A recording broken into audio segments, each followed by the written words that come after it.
Hola, ¿cómo están? Bueno, muchas gracias por la recepción, gracias por la invitación. La charla que voy a dar hoy se llama acerca de fotones, satélites y la riqueza. Me llamo Federico, soy físico, tengo 36 años, soy investigador del CONICET, de la UNSAM y de la Comisión de Energía Atómica, y además soy docente, doy clases. Y bueno, tengo el privilegio de pertenecer al selecto grupo de argentinos que tienen la mayor riqueza. Soy una de las personas más ricas del país. Y bueno, me convocó el Ministerio de Ciencia para compartir mi experiencia con ustedes. Así como me ven. Entonces quería trazar un camino que me gustaría que me acompañasen hablando de estos temas, sobre fotones, sobre satélites, probablemente sobre mecánica cuántica. Y bueno, quería ir acompañándolos en este apasionante recorrido. Vamos a empezar con unas fotos que les muestro, ¿sí? Tendríamos que cambiarla. Eso. Les voy a mostrar 3 fotos y a ver si se pueden dar cuenta qué son, ¿no? La primera, por ahí es más difícil. Un árbol, ok, perfecto. Un tronco seccionado. No fue tan difícil, bien. Perfecto. ¿Esta? Aceite. ¿De qué aceite? ¿De qué? Por el olor, ¿no? ¿Se dan cuenta? Está bien. ¿Y esta más fácil también? Nubes, perfecto. Bien. Entonces este recorrido empieza por la materia, ¿no? Por las cosas, los objetos que vemos. Y quería empezar hablando un poquito de cómo esa materia está estructurada, de la estructura que llamamos la estructura de la materia. Por ahí cuando miramos las nubes, no, pero cuando miramos el tronco, vamos a poner el tronco, o el aceite, ¿no? Uno observa esto y se le presenta a uno como una unidad, ¿no? Como un bloque, como algo sólido, macizo. Todo lo que uno observa, ¿no? La silla, los caños, el suelo, uno mismo. Parece ser una especie de continuo. Bueno, hoy en día sabemos que esto no es del todo así. Entonces, siguiente foto. ¿Qué es esto? ¿Es un átomo? Bueno, bien, sí. Digamos un esquema de un átomo, un dibujo de un átomo, realmente. Los átomos no podemos verlo tal como vemos la materia ordinaria, tenemos que usar instrumentos científicos bien sofisticados para poder revelar su existencia y su ubicación dentro de la materia. Es un esquema de un átomo, y un átomo tiene partes internas. ¿Qué quiere decir átomo? Seguramente muchos sepan qué quiere decir átomo, la palabra. ¿Sí? Ahí, levanta la mano. Perfecto, perfecto. Tomo, la palabra tomo, como los tomos de una novela o de una enciclopedia, quiere decir divisiones, y A es la negación. Bien, gracias. Que no se puede dividir más. Bueno, sin embargo, este átomo parecía tener como componentes internas, ¿no? Tal vez muchos lo sepan. ¿Cuáles son las componentes internas que tiene un átomo? Protones, neutrones y electrones. Vamos a llegar lejos. Perfecto. Entonces hay algunas de estas partículas que están como en el centro, ¿verdad? Y otras están como alrededor. ¿Cuáles de las 3 están en el centro? Perfecto. Y forman lo que llamamos el núcleo del átomo. Fantástico. Entonces los protones forman el núcleo y los neutrones, los electrones giran a su alrededor. Y estas partículas tienen carga eléctrica, por un poquito más complicado.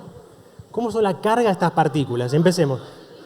Los protones tienen carga, los neutrones tienen carga neutra, y los electrones. Yo me voy a candidatear para un cargo electoral. Bien, perfecto. Excelente. Bien. Entonces, ¿qué pasa ¿Qué ocurre cuando uno tiene cargas del mismo signo? Dos cargas negativas. Las cargas se repelen y cuando son cargas de signo contrario, se atraen. ¿Y cómo se llama esa interacción? La fuerza subyacente. ¿Cómo? La fuerza, la interacción subyacente a este fenómeno que ustedes bien describieron. El electromagnetismo, la fuerza electromagnética, exactamente. La fuerza electromagnética es lo que mantiene ligados los electrones al núcleo del átomo. El núcleo está cargado como un todo positivamente, protones con carga positiva, neutrones sin carga, y los electrones tienen carga negativa. ¿Sí? La fuerza electromagnética vincula, mantiene como una estructura a los electrones ligados al núcleo. Bien.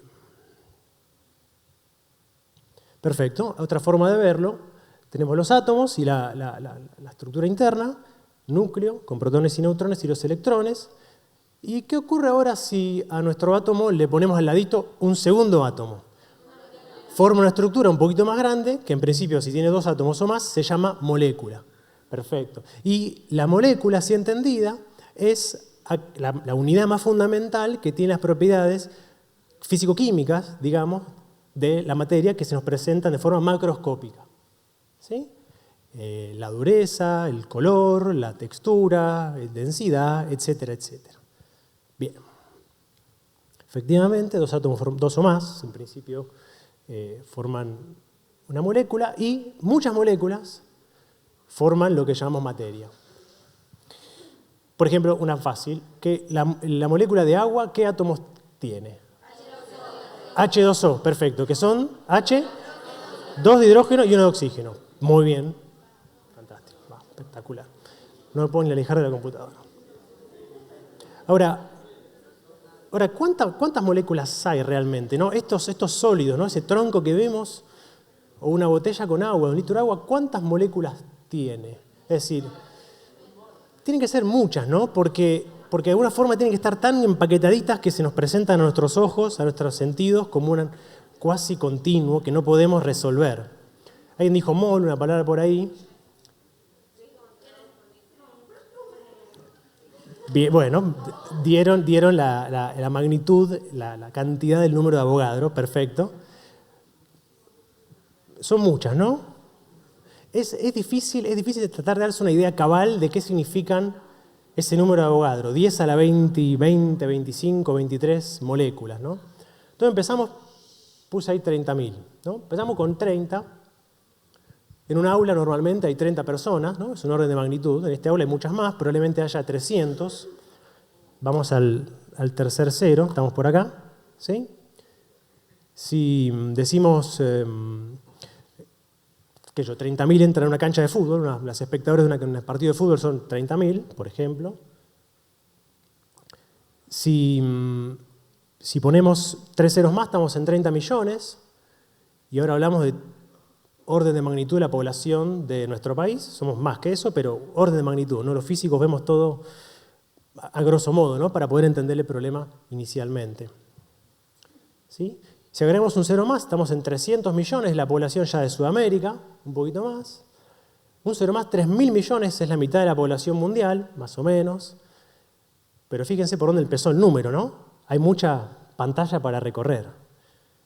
Efectivamente, es un número enorme, ¿no? Traten de pensar en toda la población mundial junta, ¿no? En un playón. Es mucha gente, bueno. Es ínfimo comparado con las moléculas que tiene una botella de 1 litro de agua. ¿Está bien?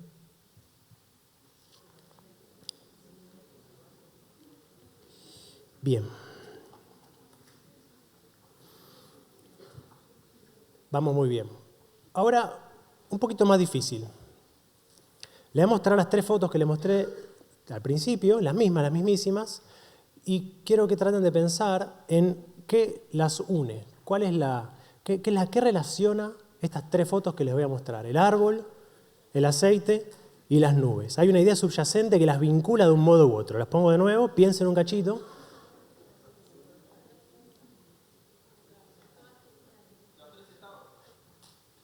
Sí, señor.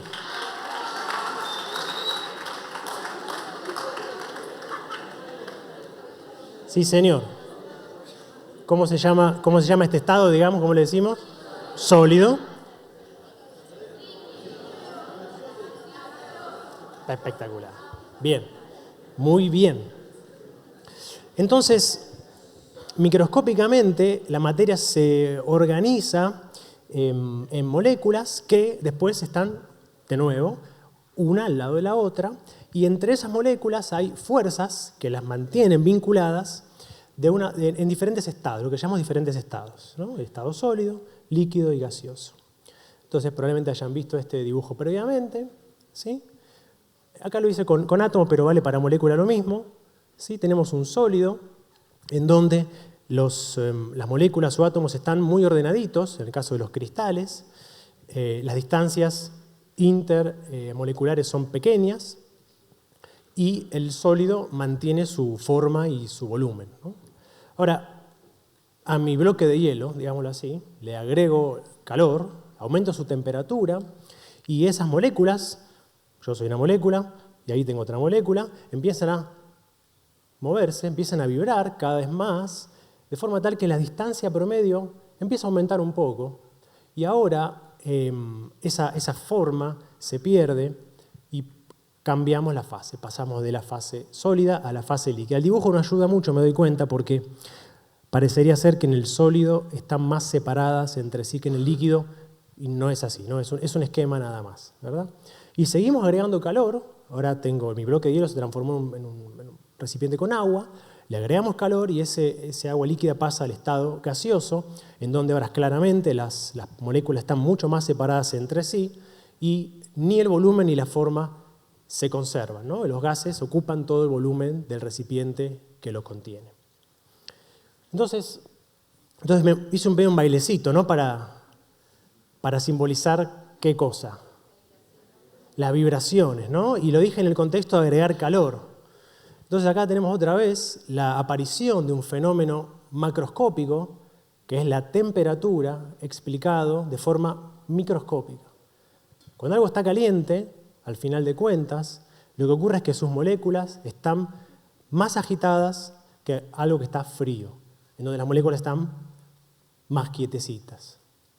¿Sí? Bien.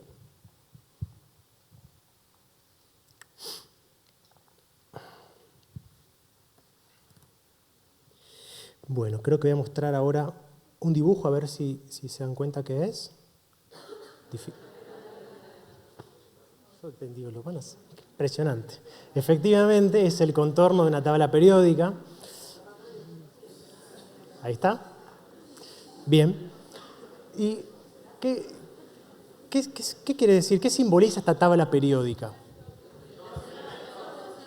Todos los elementos están en casilleros, cada elemento ocupa un casillero, ¿no? Acá tenemos el primero, el hidrógeno, el helio y así sucesivamente. Y entendiéndolo como esta estructura de la materia, ¿qué diferencia al hidrógeno, por ejemplo, del helio o del litio? La cantidad de protones y, en el caso de que sean átomos neutros, también la cantidad de electrones, ¿no? Si el átomo es neutro, la cantidad de protones tiene que ser igual a la cantidad de electrones para que la carga neta sea 0. Perfecto. Entonces, esta es la tabla periódica y los elementos están allí ordenados. Pero también están nuestros compañeros neutros, los neutrones, ¿sí? Entonces, acá está el primero, que es el hidrógeno, el helio. El helio tiene 2 protones, las bolitas rojas, y 2 neutrones, las bolitas verdes. Después acá puse el litio, tiene 3 protones y 4 neutrones. Después el berilio, y así sucesivamente. ¿De acuerdo? Bien. Vamos para adelante.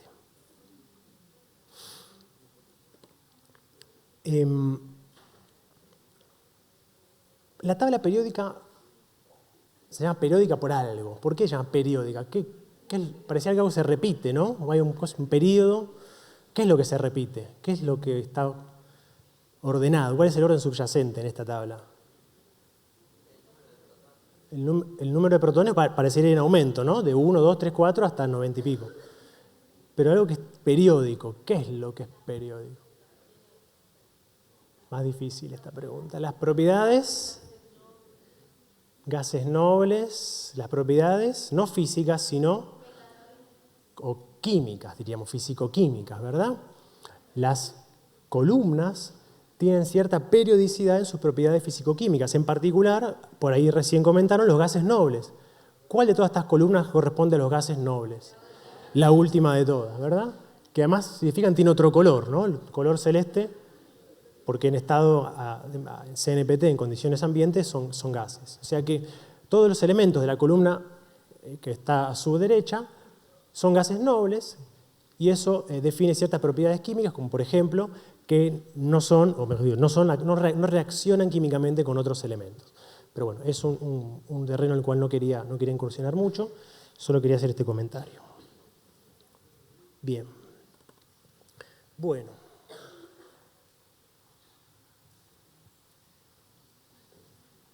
Ok.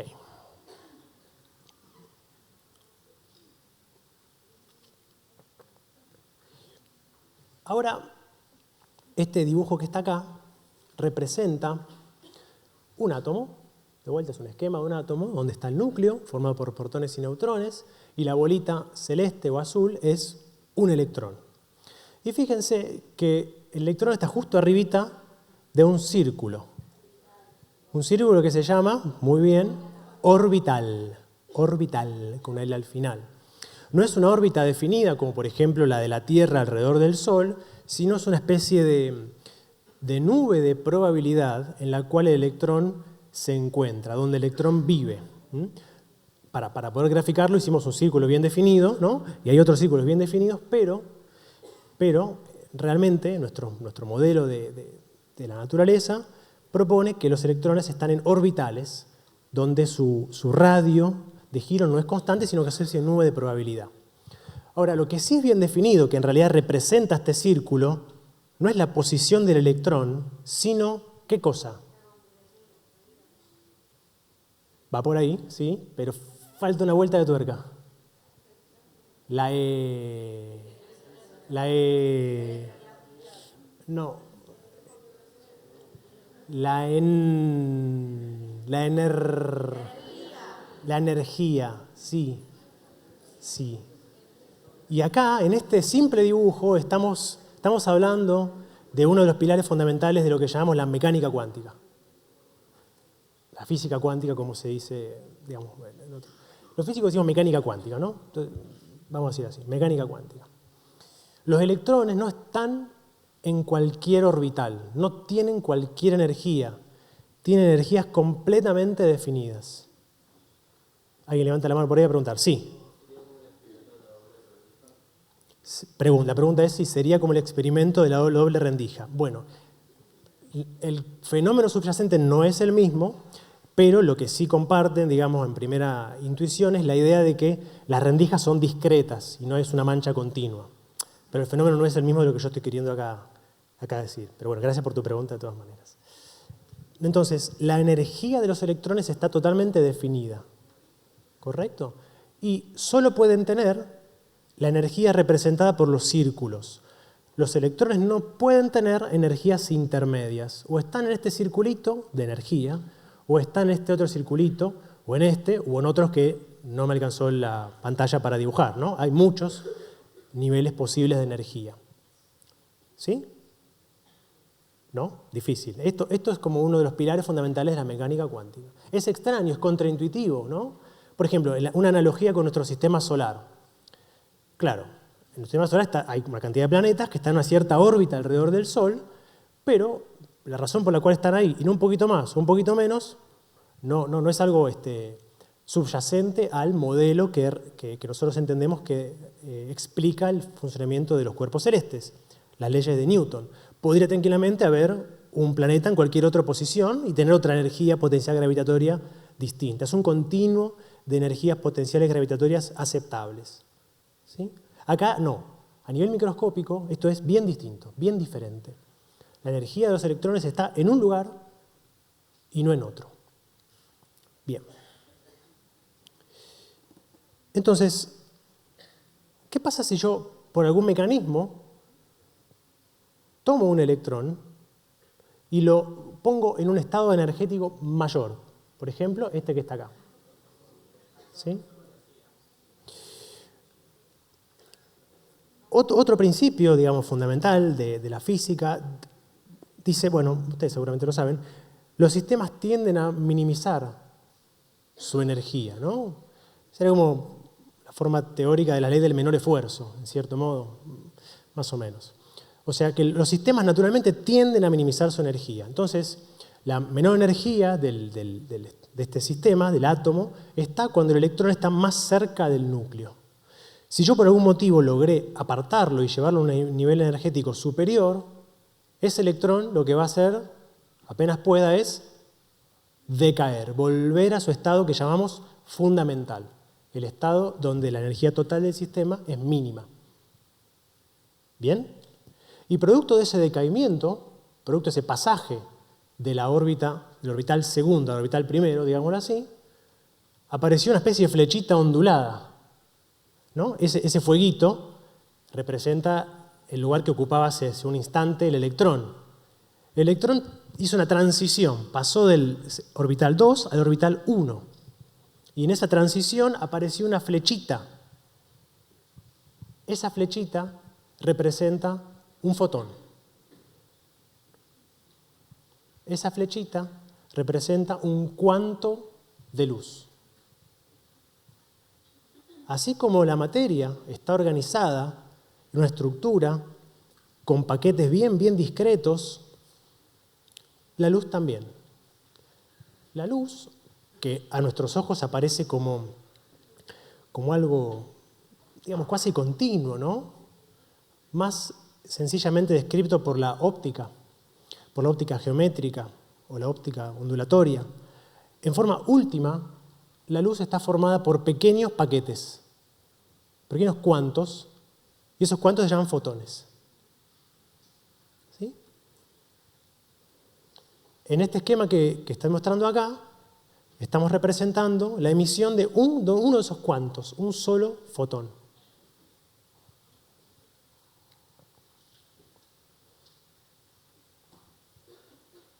Proceso parecido. No diríamos inverso, pero parecido. Ahora, ¿qué ocurre si en el dibujo este que está a su izquierda tenemos al electrón en el estado fundamental de menor energía y viene un fotón? Y viene un fotón con la energía justa, que igual a la diferencia de energía de los niveles. Ese electrón absorbe la energía que el fotón le propina y pasa a un estado orbital superior. El fenómeno anterior es la emisión de un fotón y este fenómeno se llama la absorción de un fotón.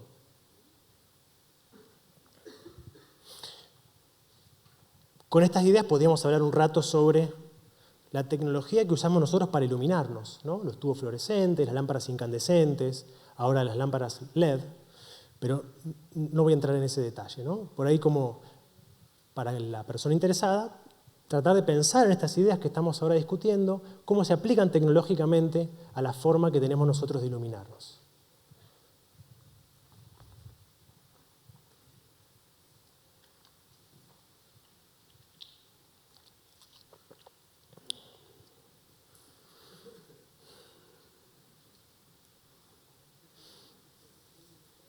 Entonces, miren esto. Dijimos transiciones entre orbitales electrónicos, hablamos de energía. Acá lo que estoy mostrando es, de nuevo, el esquema de un átomo, ¿sí? Con su núcleo y su electrón. Y ahora, por estas flechitas que apuntan hacia el orbital más cercano al núcleo, estoy representando saltos de niveles. Saltos de niveles. ¿Sí? Entonces, fíjense, los colores no son caprichosos, tienen una razón. Observen que la flechita más larga tiene un color azul, la intermedia tiene un color celeste, cian, y la más chiquita tiene un color rojo. Y observen por otro lado que el fotón rojo está como más estirado, ¿verdad? Mientras que el fotón azul está como más comprimido. Los colores, los fotones, tienen asociado lo que llamamos una longitud de onda.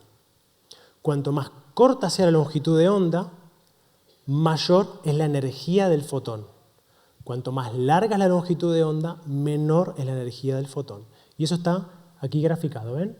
Longitud de onda, 434 nanómetros, o sea, 1000 veces la milésima parte de una millonésima parte de un metro.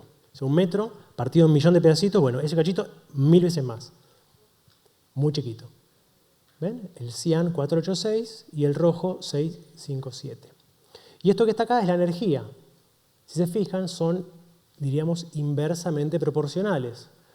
Cuanto mayor es la longitud de onda, menor es la energía. ¿Sí? Y fíjense la energía, 10 a la menos 19 joule, que es la unidad que uno usa cotidianamente en los problemas de cinemática o mecánica, diría. Cada fotón tiene muy, muy poquitita energía. Es un cuanto. Claro, la luz que observamos del Sol, de nuestros artefactos, no tiene un fotón. No se emite fotones individuales, sino que emite muchos fotones que nuestros ojos y nuestros instrumentos de medición de luz, como las fotocélulas, por ejemplo, registran como un paquete, como un todo. ¿Se puede medir un fotón individual? ¿Se podrá? Se puede. Sí se puede.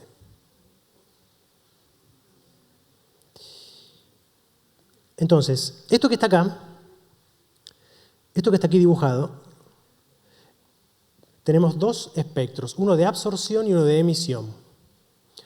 El espectro que está todo negro y tiene las banditas, la azul apenas se ve, es muy finita, esta que está acá, la cian y la roja, es un espectro de emisión. Lo ocurre cuando este átomo, el electrón, transiciona de un nivel superior a inferior y emite un fotón de ese color.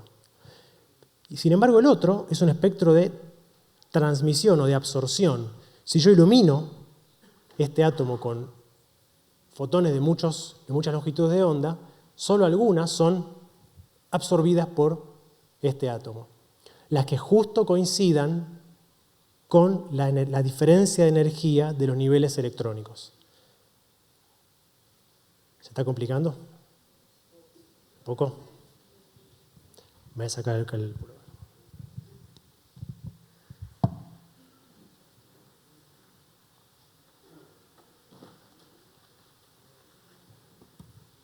Ok.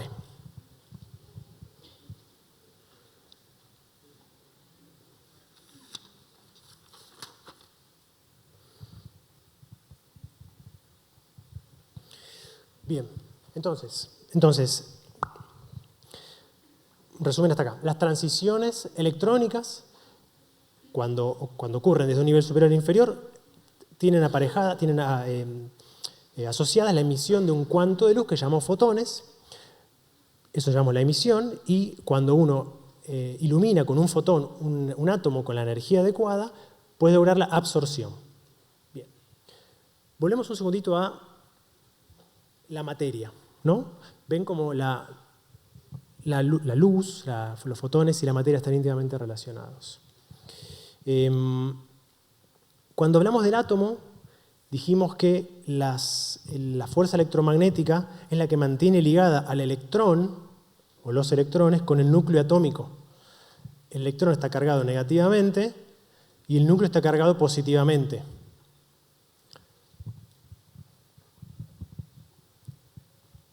Pero está bien, si hay un protón solo dentro del núcleo, parecería no haber ningún problema. ¿Qué pasa ahora si, como vimos, el núcleo no tiene uno, sino que tiene dos o más protones? ¿Qué pasa allí, no? La carga de los protones es la misma y no deberían repelerse.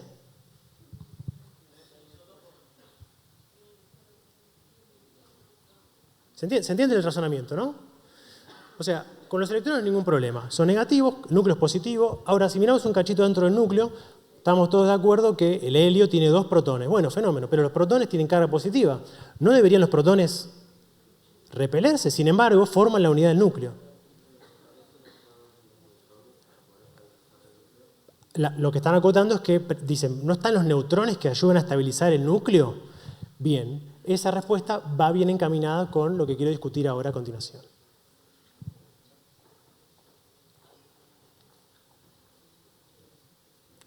Entonces, este dibujo teníamos antes y ahora sigamos entregando calor a nuestro sistema. De pronto apareció un estado nuevo de la materia, que llamamos plasma. Si yo soy una molécula y empiezo a agitar cada vez más el baile de la molécula, y tengo otra molécula acá que se empieza a agitar cada vez más producto del aumento de su temperatura, va a llegar un punto que los electrones que nos rodean, a yo molécula y a la molécula vecina, van a empezar a desligarse. Entonces nuestro gas ahora va a estar, decimos, ionizado. Va a haber electrones por un lado y los núcleos por otro lado. A eso llamamos el estado de plasma. ¿De acuerdo? Pero ¿qué pasa si seguimos aumentando la temperatura? Seguimos entregando calor al sistema. Va a llegar un punto en donde los núcleos van a empezar a chocar entre sí tan violentamente que ¿qué puede ocurrir?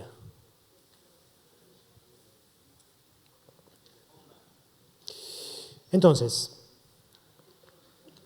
hablemos un segundito de la fuerza nuclear. Así como tenemos los electrones vinculados al núcleo por la fuerza electromagnética, cargas distintas se atraen, los protones del núcleo tienen la misma carga y se repelen. Y se repelen muy, muy violentamente. Sin embargo, hay una fuerza más, hay una fuerza extra, que se llama la fuerza nuclear. La fuerza nuclear tiene una intensidad mucho mayor que la fuerza electromagnética. Entonces, en escalas muy chiquitas, la fuerza nuclear le gana la pulseada a la repulsión electromagnética. ¿Sí? Ahora bien, los neutrones, fíjense, no tienen carga, con lo cual no aportan repulsión electromagnética, pero sí aportan atracción nuclear. Los neutrones interactúan con el núcleo aportando cohesión nuclear. Es por eso que cuanto más pesado es el núcleo, cuanto más nucleones tiene, cuanto más elementos, más neutrones hay que agregarle para mantener la cohesión nuclear. ¿Bien? Ahora, si hacemos colisionar dos núcleos, por ejemplo, los electrones ya los perdimos, estamos en el gas de plasma, hacemos colisionar dos núcleos ya desnudos de sus electrones, en principio en la repulsión entre la carga positiva de este que está aquí y esta que está aquí. Pero si la temperatura es tan alta y la energía es suficiente, uno puede lograr lo que llamamos la fusión nuclear. Esto que está acá es un esquema de la fusión nuclear, tal como ocurre en las estrellas. Lo que tenemos aquí arriba, son dos protones que a la temperatura adecuada, los protones se fusionan y dan lugar a esto que está aquí. Uno de los protones se transforma en un neutrón y forma lo que llamamos un deuterio, que luego se junta con otro protón y forma lo que llamamos helio 3, un isótopo del helio. Y cuando se repite la misma secuencia de la otra rama, un helio 3 con un helio 3 dan lugar a un helio 4 y a dos protones libres, sueltos, que comienzan nuevamente el ciclo. En este proceso se liberan altísimas cantidades de energía. Entonces, si tengo la temperatura adecuada, logro en mi sopa de protones, digamos así, logro arrancar la reacción en cadena de fusión, el resultado es que se va a liberar más energía, que va a aumentar la temperatura y va a mantener esa reacción de forma autosostenida. Yo lo probé en mi casa en el horno. Le di a la perilla y no. Obviamente no. Esto ocurre cuando las temperaturas son muy, muy altas. Y en principio, solo hemos observado que esto ocurre dentro de las estrellas. ¿Sí? Lo hemos observado. Raro, ¿no? La estrella está tan lejos. Entonces, hay una pregunta, sí.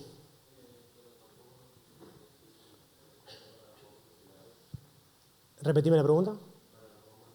Sí. La pregunta es respecto de las armas nucleares. Las armas nucleares, sí, hacen uso de tanto de la fisión como de la fisión como la fusión. Sí, sí. Son los mismos principios subyacentes. Sí. Atención acá. Este dibujo que les estoy mostrando representa, fíjense, en el eje vertical está la energía del sistema nuclear. Y en el eje horizontal, el número de elementos que tiene el núcleo, el número de nucleones. Allá arriba está el hidrógeno, acá está el hierro, ¿sí? Carbono 12, ¿se ve? Vamos a agarrar el mouse. Acá, carbono 12, el litio. O sea, esto quiere decir que el hidrógeno, el sistema nuclear hidrógeno, tiene más energía que, por ejemplo, el sistema nuclear litio o el sistema nuclear carbono. Y dijimos que los sistemas tienden a minimizar su energía. Con lo cual, si uno logra desencadenar la reacción de fusión, la energía es liberada. El sistema minimiza su energía, la energía que sobra se libera como calor. Entonces, fusionando los elementos, uno va transformándolos desde los más livianos, el protón suelto, ¿hasta dónde? Hasta dónde, si uno arranca de protones, ¿hasta qué elemento, mirando este gráfico, piensan que uno puede llegar? Hay que mirarlo un poquito con cuidado. Decimos que los sistemas minimizan su energía. ¿Cuál es el mínimo de la energía de ese gráfico aproximadamente? El hierro, ¿se dan cuenta? El hierro, el níquel, realmente están en la parte más baja de este gráfico. O sea que en las fusiones nucleares, los combustibles nucleares como el hidrógeno, el helio, etc., van fusionándose hasta llegar al hierro. Y una vez que llegan al hierro, el sistema nuclear no tiene más energía para entregar, llega a su mínimo. ¿Y qué le pasa a la reacción nuclear? Se frena.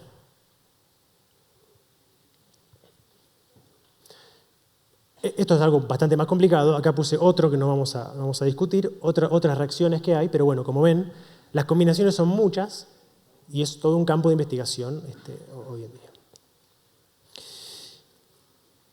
Bien. Entonces dijimos, cuando la estrella agota su combustible nuclear, la reacción nuclear se termina. ¿Y qué le pasa a la estrella? Se apaga, ¿no? ¿Y nuestro Sol será un poco distinto? Nuestro Sol es una estrella, efectivamente. Y su comportamiento, pensamos, está regido por estos modelos que estamos discutiendo ahora. O sea que, en algún cierto plazo, el combustible nuclear del Sol se va a terminar. ¿Y qué va a pasar? Se va a apagar el Sol. ¿Y qué va a pasar con nosotros?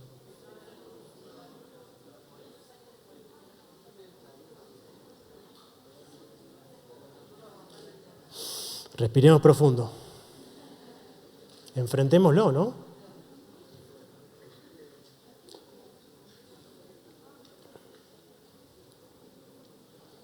Esta foto que está acá, aprovecho para hacer un poquito de propaganda, la sacó un colega del Centro Atómico Bariloche, Guillermo Abramson, que tiene un blog de divulgación de la astronomía realmente recomendable. Así que aquellos que estén interesados, se llama En el cielo las estrellas.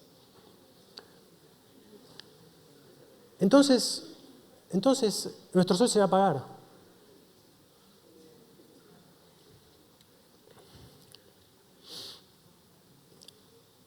En cierto modo, pensando en la naturaleza que nos rodea, nos enfrentamos también a nuestra propia finitud, ¿no?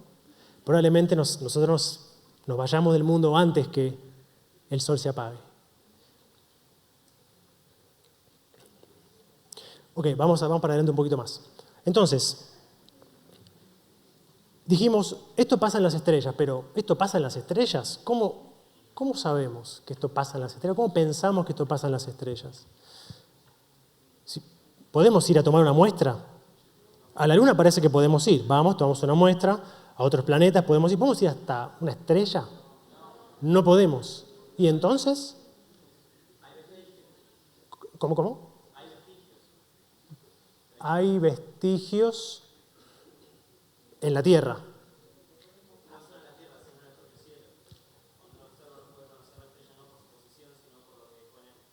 Cuando uno observa, bien, vamos por ahí. Entonces, lo que podemos hacer hoy en día es observar. Antes del siglo XX, antes del desarrollo de la mecánica cuántica, con algunas de las ideas que hemos discutido, los científicos y filósofos pensaban que nunca sabríamos de qué está formada una estrella, ni qué ocurre ahí dentro. Claro, está tan lejos, está tan caliente, que les parecía imposible.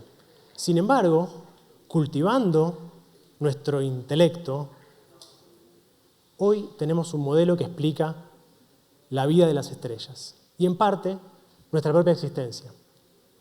Esto que está acá es un esquema. Lo que está en el primer espectro corresponde a un espectro de una estrella. Fíjense que le faltan algunas líneas, son líneas de absorción, y después tenemos dos más, de hidrógeno, de helio y de calcio. La pregunta fácil, ¿esta estrella que estamos observando tiene hidrógeno? ¿Tiene helio? ¿Tiene calcio? Lo que observamos con nuestros telescopios y los instrumentos asociados a ellos es que en los espectros de las estrellas vemos líneas faltantes o sobrantes, espectros de emisión o absorción, igualitos a los que vemos en el laboratorio. Tomamos una muestra de calcio, vemos espectro. Miramos una estrella y observamos líneas de absorción o de emisión exactamente iguales. Claro indicio de que en esa estrella hay tal o cual elemento. Este es un espectro real, ¿no? Lo anterior un esquema. Claro, la historia es un poquito más complicada. Y acá estoy mostrando en el eje vertical la intensidad de la luz que recibimos con el telescopio en función de la longitud de onda, de nuevo en nanómetros. Y arriba está graficado los colores, ¿verdad?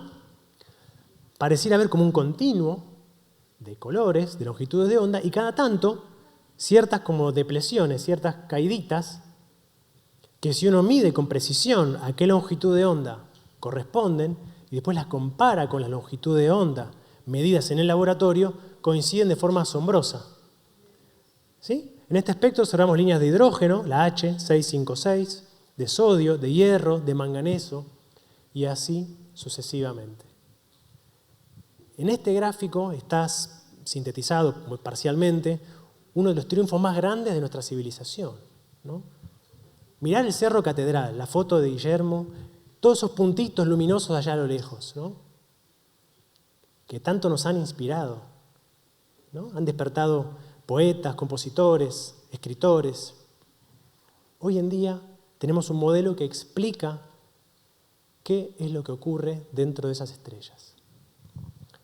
Algo que me parece fascinante, asombroso.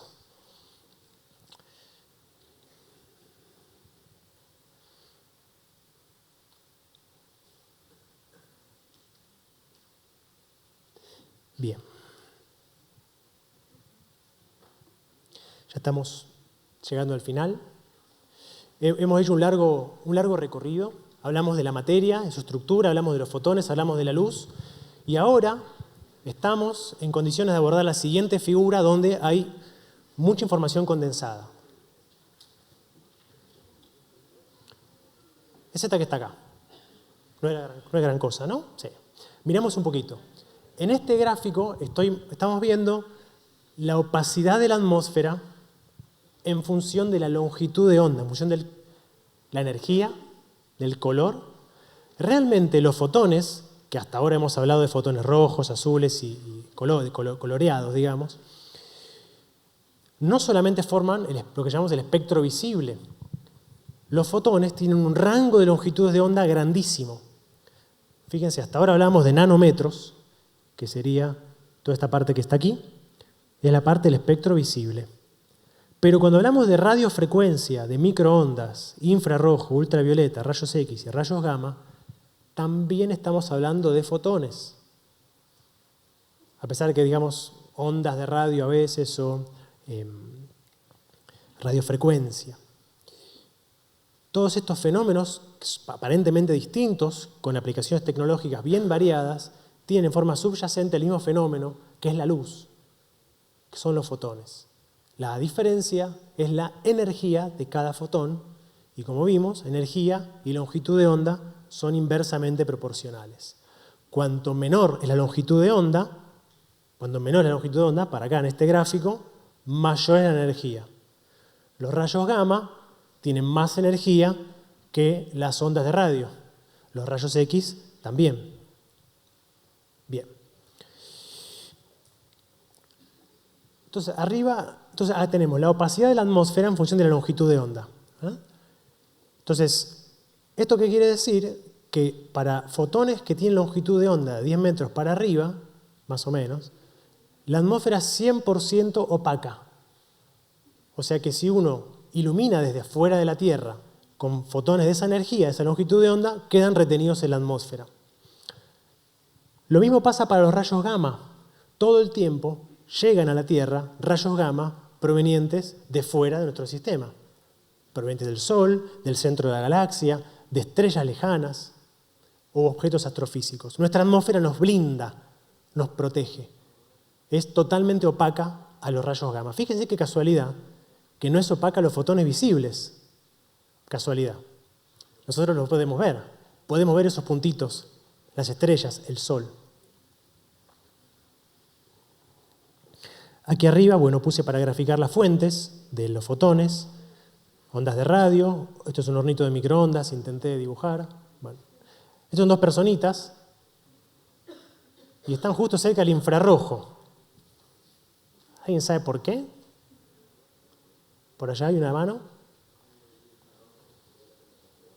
¿De vuelta, por favor?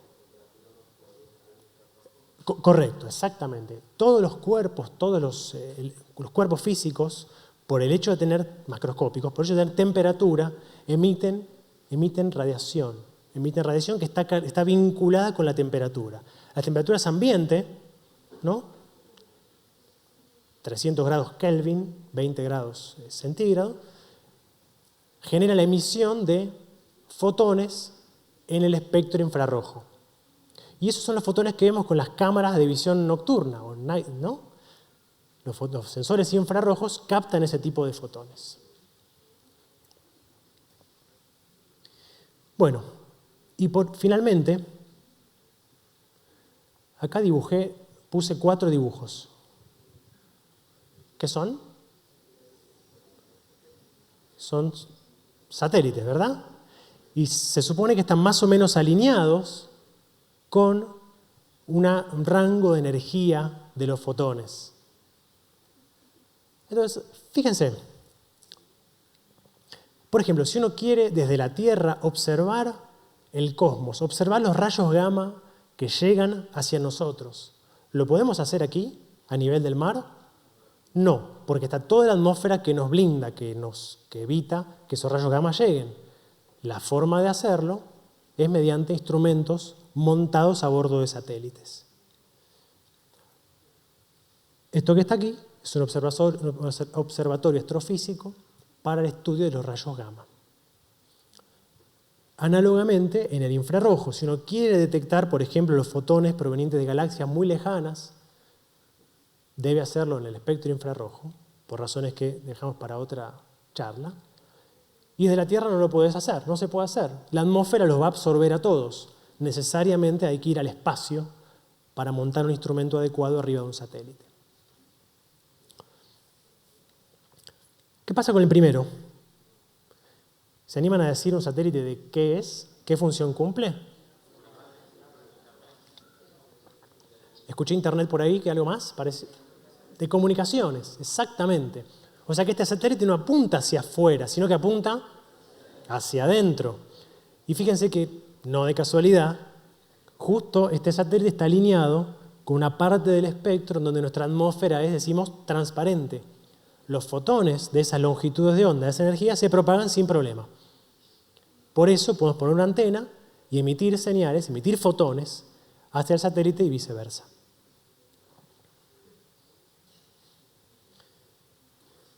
Y aquí hay otro que parece apuntar para abajo. ¿Qué función puede cumplir este? Justo está en la banda visible. Clima dijeron, GPS no sería, ¿no? Observa la Tierra en la banda visible. Seguramente si yo digo maps.google.com, ¿qué es lo que observan ahí? Una imagen satelital, que en el fondo no es otra cosa que una foto bien sofisticada, con un instrumento bien sofisticado, obtenida desde el espacio con un satélite, decimos, de observación de la Tierra. Creo que alguien me habló de los mares o algo así, el clima. Según el instrumento que uno coloque en el satélite, uno puede observar la Tierra en diferentes, llamamos bandas. En bandas de ultravioleta, infrarrojo cercano, en el visible, por ejemplo, en bandas de radio, ¿sí? El satélite SAOCOM, que hace poco fue puesto en órbita, observa la Tierra en radiofrecuencia, en esta parte del espectro. ¿Sí? Bien.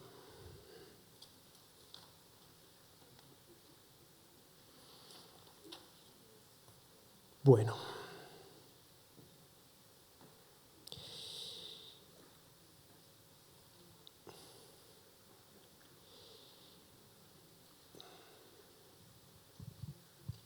Bueno, voy a muy brevemente voy a mostrar dos cositas de algunas actividades que hacemos en el laboratorio, ¿sí? Y finalmente terminamos esta charla. Entonces yo participo de un proyecto llamado LaboSat, ¿sí? Que es una sigla de Laboratory on a Satellite, laboratorio en un satélite. Y lo que hacemos con un grupo de colegas, físicos, ingenieros electrónicos, técnicos, es desarrollar nuevos componentes electrónicos. Paso 1. No sé si llega a ver la escala, pero esto es pequeño, tiene 0,1 milímetro. Integrarlos en un circuito integrado, luego montarlos en una plaqueta electrónica o un sistema de plaquetas, llamamos una carga útil, que luego es integrado dentro de un satélite. Específicamente, trabajamos en un convenio con la empresa argentina Satellogic, y luego probar los desarrollos que nosotros hacemos a este nivel y a este nivel en órbita. Eso es como en una pincelada, en un renglón, las actividades de investigación que hacemos en el laboratorio. Y esto que está aquí, pregunté si se puede medir un fotón o no. Esto que está acá es la señal de un sensor con el cual estamos nosotros trabajando en este momento. Y lo que vemos en el eje vertical es la tensión, o sea, la respuesta del sensor, y en el eje horizontal el tiempo de respuesta. Y acá hay apiladas muchas señales. O sea, medimos una, medimos otra, un montón, y las pusimos todas en el mismo gráfico.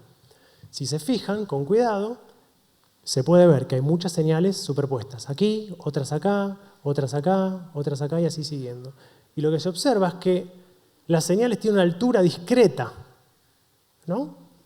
O tiene más o menos 60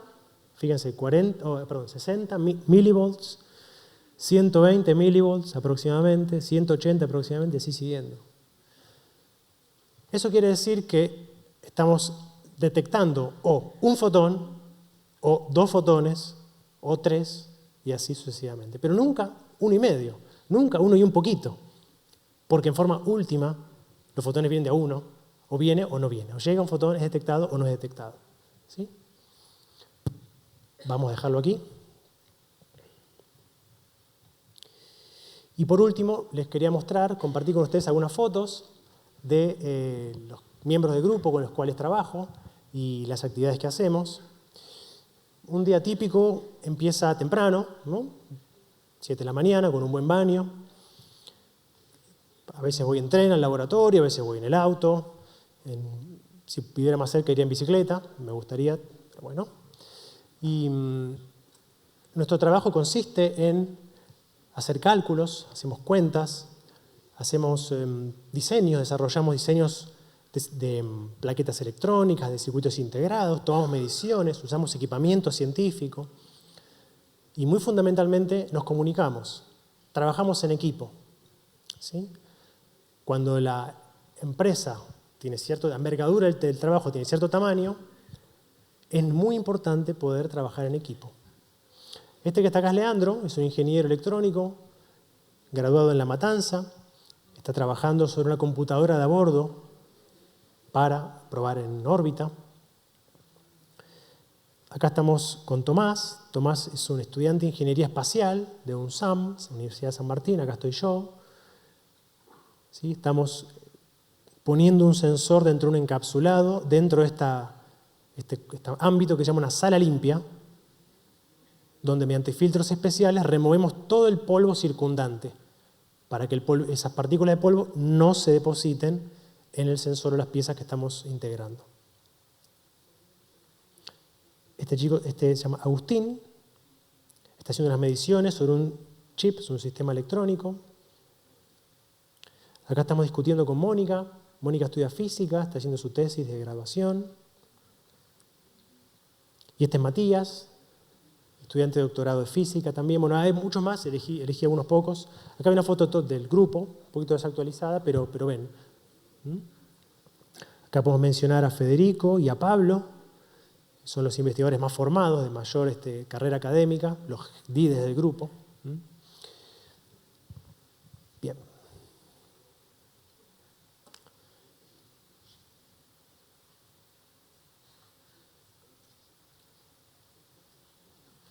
Bueno, para terminar, finalísimo.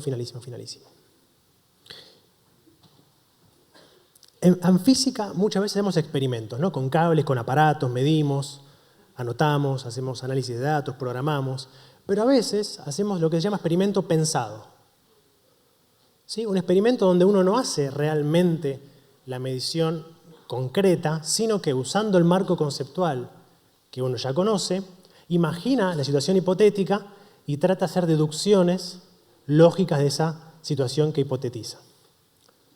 ¿Hacemos un experimento pensado juntos para terminar? ¿Se animan? El experimento es fácil, pienso yo. 8 de la mañana. Situación. Salimos a la calle. ¿Y qué encontramos? ¿Qué es lo que observamos? Autos. La gente, ¿qué es lo que está haciendo en ese momento? Está yendo a trabajar, ¿no? Está yendo a hacer sus actividades diarias.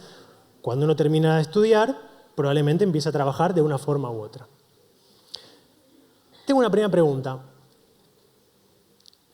Durante el transcurso de nuestra vida, ¿cuáles son las tareas en las cuales insumimos más tiempo? ¿Qué es lo que más hacemos? La primera es clara. Dormir, ¿no? 1/3 de nuestra vida estamos durmiendo. Recuperando energía, piénsenlo así, ¿no? ¿Y la segunda?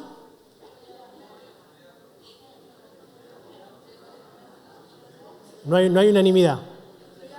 Estudiamos, está bien, hasta cierta edad en general, y uno después termina la secundaria, la universidad, si es que sigue estudiando de manera formal. ¿Trabajamos? ¿Puede ser? ¿No?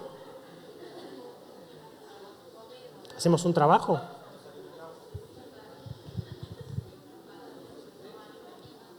No hay unanimidad todavía. Bueno, la mayoría del tiempo de nuestra vida la pasamos o durmiendo o trabajando. ¿No? Parece aburrido, ¿no? ¿Alguien dice por ahí? Salgamos a la calle. Pongámonos un poquito serios, salgamos a la calle y veamos a la gente que va hacia su trabajo.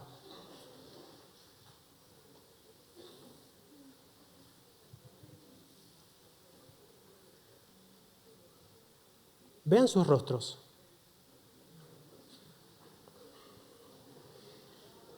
¿La gente sonríe? La gente no sonríe.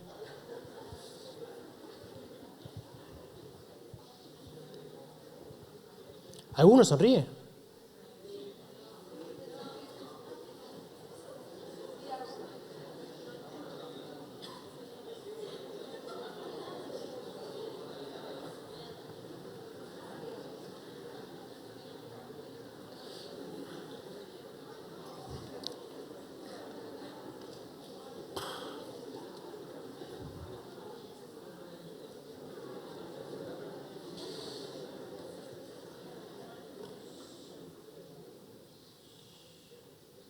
Parece extraño, ¿no? Que una de las actividades que más tiempo insumimos en nuestra vida, lo que más tiempo pasamos haciendo, daría la impresión, una primera impresión, por supuesto, el resultado concreto tiene sutilezas, no se puede generalizar tajantemente, que es algo que en promedio no nos genera una sonrisa, no nos genera alegría. El sol se está apagando, el sol está consumiendo su combustible nuclear. Entonces, el mensaje que quería dar, que quería sintetizar, es que en el contexto en el cual ustedes el día de mañana se desenvuelvan, hagan lo que hagan, busquen la forma de disfrutar de su trabajo, disfrutar de su rol, disfrutar de esa contribución que hacen a la sociedad. Busquen la forma. No es fácil, no es inmediato.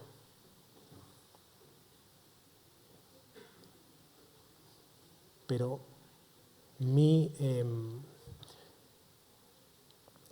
personalmente considero, o me considero a mí, una persona privilegiada, una persona rica,